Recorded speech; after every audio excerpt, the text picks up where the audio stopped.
gravando já. Até que você está falando, está gravando. Eu vou ler aqui Romanos 13, versículo 8. Eu quero falar sobre dívida espiritual. Não dá para falar tudo, porque tem muita coisa. É a doutrina da dívida espiritual.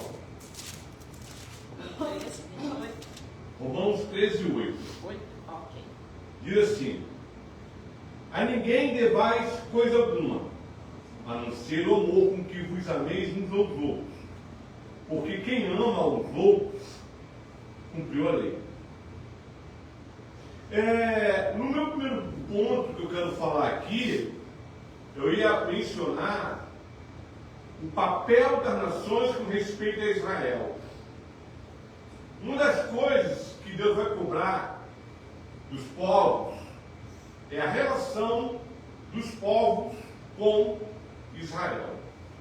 Um dos propósitos das nações é preservar a nação de Israel. Este é um propósito das nações. A igreja, ela falhou por muitos anos a sua relação com Israel. Hoje, os judeus estão se vingando de nós. O judaísmo hoje, ele é o maior financiador de todo o sistema anticristão. A teologia da substituição, que nós vamos aprender em eclesiologia, ela foi um dos maiores males da igreja. A compreensão errada. Existe aquela questão da atenção do Antigo para o Novo Testamento. E aí a igreja falou: nós substituímos Israel. Se nós substituímos Israel, não precisamos mais dos judeus. Não foi somente um, mas a igreja toda levantou essa bandeira. Atanásio, Agostinho, Irineu de Lyon, os pais da igreja. E ela foi caminhando pela história da igreja. Ao ponto de alguns acharem que, bem, já que a igreja substitui Israel, não há necessidade de Israel vir existir. Vamos acabar com todos os judeus. Sendo que ela, sendo uma nação, deveria a igreja dar a ela a oportunidade de ter o seu território e existir como nação. E aí, só que a gente vai vendo que Deus cobra, de algumas situações, o cuidado com Israel. Deus cobra a proteção para com Israel. E há uma dívida das nações para o Israel. Um dos primeiros pontos que eu quero falar aqui, Daniel 5, 25 e 31. Melemene Tekel, Parsim, que quer dizer o seguinte: pesado foste na balança e achaste falta. Por quê? Todo mundo interpreta como um papel do pecado do rei dele. Não. Porque quando a gente vai estudar, aí entra a importância que quando Deus envia a Babilônia para Israel, para punir Israel, o papel da Babilônia também era proteger, fazer Israel manter-se vivo. O problema é que o homem nunca entendeu a revelação de Deus. O problema é que a humanidade nunca compreendeu o projeto de Deus. Aí lá em Jeremias eu falo: depois eu vou julgar a Babilônia por ter feito o que fez com Israel, porque eu não mandei fazer dessa maneira, não foi minha ordem. E aí depois nós vamos ver Jesus em Mateus 25, 31, o versículo 31 é fundamental, em que Jesus chama todos os homens, versículo 32, todas as nações para se reunir. Jesus chama as nações para se reunir. E quais são as nações que vão participar do milênio? As nações que protegeram Israel na grande tribulação. As nações que ficaram a favor de Israel na grande tribulação. As nações que foram contra Israel na grande tribulação serão levadas para o inferno. E quem vai participar do reino milenar? As nações. Por quê? Porque todo mundo tem uma dívida com Israel. Irmãos, nós temos uma dívida com Israel. Nós uma dívida com a nação de Israel. Ainda que existe, que vocês terem uma ideia, existe no Brasil um pesquisador que ele é bancado pela Associação Israelita Brasileira, para ele mostrar que Jesus não era Deus e nem existiu até. Existe uma cadeira, um centro de pesquisa na UFRJ, no Brasil, a Federal do Rio de Janeiro, que se chama Jesus Histórico, que é só para escrever artigo contra Jesus, contra a pessoa de Jesus. Só para escrever. E sabe quem banca, sabe quem financia? A Associação Israelita do Brasil. Poucas pessoas sabem disso. Poucas pessoas entendem. Porque nós temos uma dívida com a nação de Israel. Porque de Israel é que veio o que? A revelação, as profecias, as promessas, o Salvador, os fundadores da igreja, os princípios, os principais alicerces da igreja, vieram de quem? De judeus. Vieram dos judeus. Então há um papel da igreja de uma dívida. Paulo ele fala isso, de uma dívida. A igreja tem uma dívida com a nação de Israel. E deve orar por Israel, apoiar Israel, mas a igreja preferiu perseguir. Então há uma dívida, temos uma dívida. Eu tenho um estudo meu sobre o antissemitismo, que eu explico todo o desenvolvimento do antissemitismo, como surgiu. E houve um erro da igreja. Então nós temos uma dívida com a nação de Israel. Só que hoje a nação de Israel, devido ao que fizeram com eles, agora é a nossa vez. A gente está forte, poderoso, nos tornamos, agora vamos passivos do cristianismo, acabar com o cristianismo. Assim como tentaram acabar com a gente, vamos acabar com eles. Essa revanchismo que um dia vai acabar em nome de Jesus. Mas qual é a grande dívida espiritual que também existe? Os nossos pecados. Pecado é dívida. Pecado é dívida. E Deus vai cobrar essa dívida. Deus vai requerer essa dívida. Mateus 6,12. Perdoa nossas dívidas, assim como nós temos perdoado os nossos devedores. Então, o pecado gera o quê? Pecado, ele gera saldo negativo com Deus. Ele não tira saldo. Ele já gera um saldo negativo. Nós já estamos em vermelho para com Deus. Olha só o que diz em Colossenses capítulo 2, versículo 13 ao 15. Quando vocês estavam mortos por causa das transgressões e da incircuncisão da carne de vocês, Deus lhe deu vida em Cristo. Ele nos perdoou de todas as transgressões e cancelou a escrita de dívida. Olha só, cancelou a escrita de dívida. Ou seja, aquele papel que falava Rossi deve tanto, Jesus pegou e rasgou. Eu não tenho mais dívida com Deus. Eu não tenho mais dívida com o Senhor Deus, porque Jesus pagou a minha dívida. Pecado é dívida e Deus vai requerer o pagamento. Só está deixando. Aí o meu agora é minha vez de cobrar. Você só está vindo aqui no balcão e pegando. Eu vai lá, atende suas necessidades. Depois eu vou lá na sua casa, ó, vim receber. Está na hora de pagar. Mas eu fui uma pessoa boazinha, mas boazinha não quer dizer que está bem.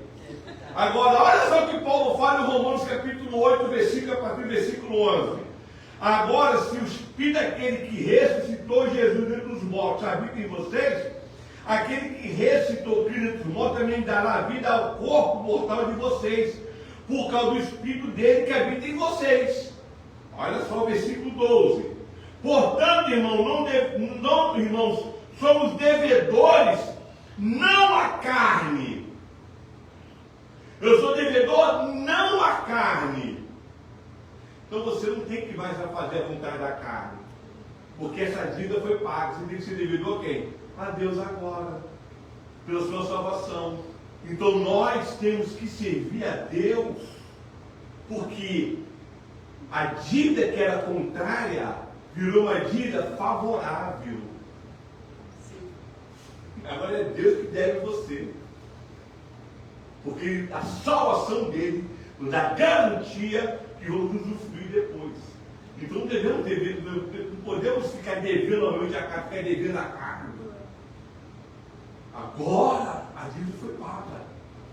E Deus agora, existe uma frase que é verdadeira. Quem promete gera o quê? Dívida. Quem promete deve. Né? Quem promete deve. Aí quando Deus fala, vou fazer, quem está prometendo? Aí quem está devendo? Mas quando eu também faço um voto, ele fala, eu nem tenho muitas questões não, também tenho voto.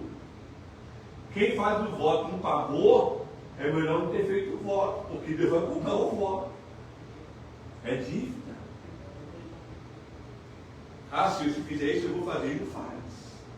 Tem muita gente que lê da morte, Senhor, se me curar, me tirar daqui, eu vou te servir. Jesus tira a lei, depois, ó, nunca mais. Ele vai cobrar. Dívidas. Mas há uma dívida que nós também temos que pagar, que se chama dívida evangelização. Então vejam vocês, existe a dívida de cuidar de Israel, existe a dívida da salvação, existe a dívida da pregação do Evangelho. Romanos capítulo 1, versículo 14 e 17. Paulo fala, sou devedor tanto a gregos como a bárbaros, tanto a sábios como a ignorantes. Por isso estou disposto a pregar o Evangelho. Irmão, nós temos que ter a igreja que não prega o Evangelho, ela está em débito com Deus na pregação do Evangelho. Quem prega o Evangelho quita sua dívida. Se quitou sua dívida, ele agora é o quê? Tem o quê? Crédito. Que tem dívida, tem um crédito. Por isso que Deus vai me recompensar. Agora eu vou falar de uma coisa, infelizmente só tem vocês aqui, mas é bíblico. Há uma dívida com liderança espiritual. Eu tenho dívida com aquele que me orienta espiritualmente, com aquele que me instrui espiritualmente. Paulo teve um cara que cobrou dívida, essa dívida está aí dele. Filemão 17 ao 19. Assim, pois, se me tens por companheiro, recebe como a mim mesmo. De quem? De Onésimo. Onésimo, ele era um escravo de Filemão que fugiu. Só que Onésimo, muito fugir, ele não é bobo, não fugir de mão vazia, bolso vazio. Ele roubou algumas coisas de Filemão e meteu o pé para Roma. Chegando em Roma, ele foi capturado. Não sabemos porquê. Não se sabe o motivo, mas ele foi preso. Porque sabiam que ele era um escravo. Nisso que ele foi preso, quando ele chega na cadeia, quem se encontra? Paulo. E Paulo sabia quem ele era. Porque Paulo foi a frequentador da casa de Filemão. Só que esse rapaz se converte. E ele mostra para Paulo o fruto da sua conversão. E agora ele está indo de volta para a casa de Filemão. Só que Paulo fala, você está lascado, cara. Ser escravo e roubou teu chefe. Mas agora, eu vou fazer o seguinte, a dívida que ele tem comigo vai saldar a sua dívida com ele. Olha o que Paulo fala. E se te fez algum dano, ou te deve alguma coisa, põe isso em minha conta. Eu, Paulo, da minha própria mão escrevi, eu pagarei, para te não dizer que ainda mesmo a ti próprio, a mim me deves. Porque Filemão conheceu Jesus graças a Paulo. Filemão se converteu graças a Paulo. Então Filemão tem uma dívida com quem? Irmãos, um pastor que ensina corretamente a palavra, não é só o pastor. Todo ensinamento que é dado aqui na igreja, para a igreja, ela gera, e a pessoa é abençoada, ela tem uma dívida espiritual com aquela pessoa que abençoou. Eu tenho dívida com a irmã Lúcia. Irmã Lúcia, ela assumiu uma dívida com a Elisângela hoje. Ela falou que ficou com a pregação dela o dia todo. Tem uma dívida com a Elisângela. A Elisângela me deve muito. Olha aí, eu também devo a Elisângela. Daniel me deve muito. Mas eu também devo a Daniel. Robson, me deve, Robson. Eu também te devo algumas coisas, Robson. Outra vez ele subiu aqui e foi abençoado.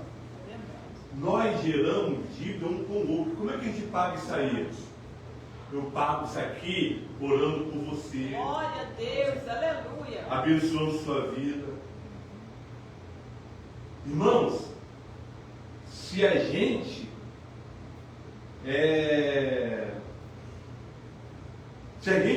a igreja, pelo Evangelho, você serve pelo Evangelho, pelo culto que é feito aqui, pelo trabalho que é feito aqui, a igreja tem uma dívida muito grande com a liderança dessa igreja.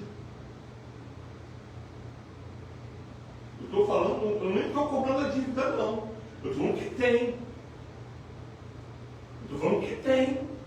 Muitas pessoas foram abençoadas por ministérios que aqui teve e ela precisa pagar. Dívida ministerial. Pela pregação que fez, pela oração que fez, pela liderança que fez. Está aqui. Você que me deve. Eu vou pagar, mas, cara, se botar aqui na conta, numa balança, quem deve mais do que Filemão, que te roubou, que eu estou assumindo a dívida dele. E aí gera uma outra situação, que é viver a dívida, a dívida nos obriga a viver harmoniosamente, porque cada um deve o outro. Romanos capítulo 13, aí eu vou ler a partir do versículo 7. Portanto, dai a cada um que deveis.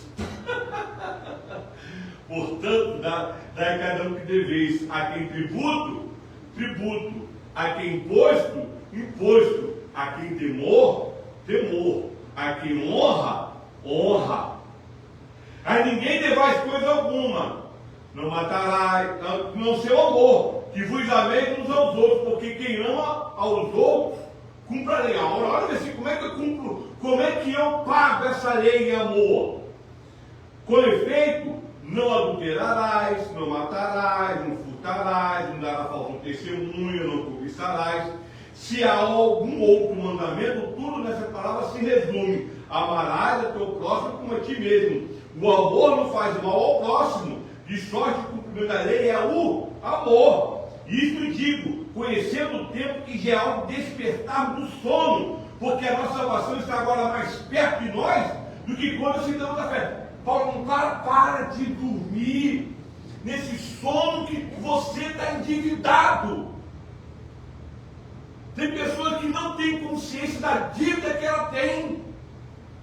Não tem aqueles caras que cometem aqueles crimes. E a pessoa pergunta como é que você consegue colocar a cabeça no travesseiro. Isso aí é comprovado cientificamente. Os maiores empresários do mundo são psicopatas, sociopatas. Vocês sabiam disso?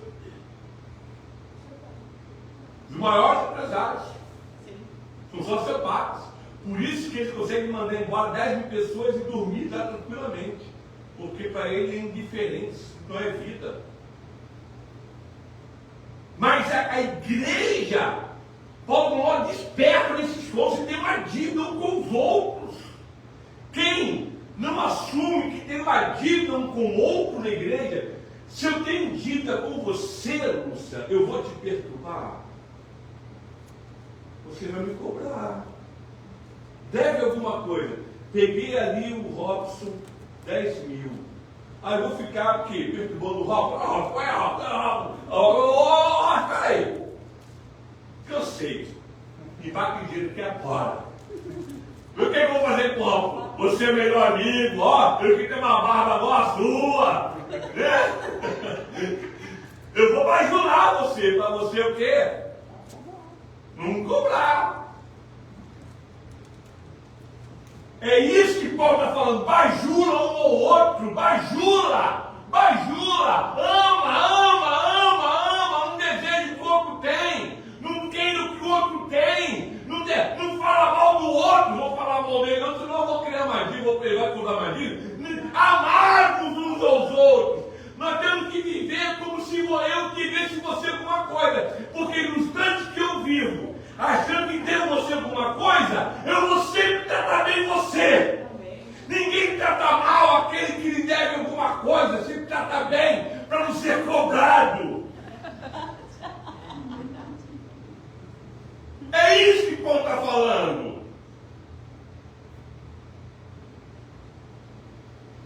A noite é passada, o dia é chegado. Rejeitemos, pois, as obras das trevas e vistamos a luz da luz. Irmão, se você não ama, você está vestindo a arma das trevas. Se você não está amando o teu irmão, está vestindo a arma das trevas. Mas não quer dizer que eu vou aturar qualquer coisa sua. Vou começar a mudar algumas coisas de algumas pessoas. Alguns comportamentos que não estão adequados aqui no culto. Andemos honestamente como de dia, não em glutonaria, nem bebedeiras, nem desonestidade, nem dissolações, nem contenda e inveja. Não sei porque a Bíblia não é forte na vida das pessoas. Mas revestir o Senhor Jesus Cristo e não tenhais cuidado da carne e de suas concupiscências. Irmãos, somos devedores. Eu devo à irmã. Eu, Valéria, né? Valeriana, eu tenho dívida com ela. Não. Tenho. Eu te devo amor. É obrigação minha te amar. É verdade. Obrigada. Eu tenho que te amar, eu tenho que tratar bem a senhora. Obrigada. Com respeito, com amor. Eu não posso olhar porque a senhora mora ali. Não, a senhora é uma pessoa. Lavada e remida. Se o sangue do Cordeiro te alcançou, minha irmã, a senhora é a pessoa mais importante em qualquer lugar que a senhora esteja. E merece em mim toda a atenção e amor e cuidado. Eu me sinto mais segura lá do que aqui fora. Sim, mas irmã, não importa onde a senhora esteja, não importa a origem de ninguém aqui, não importa o grau de instrução que você possui ou não possui, todos nós devemos amar uns aos outros e não por interesses. O único interesse é o interesse de não ser cobrado da dívida que eu tenho por você.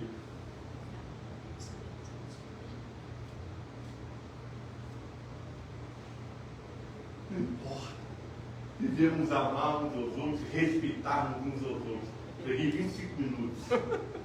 Vamos orar, Pai Celestial, de novo, nessa palavra, que nós possamos cumprir, Senhor, a nossa vida, em nome de Jesus. Aleluia, Deus, aleluia, aleluia, Deus.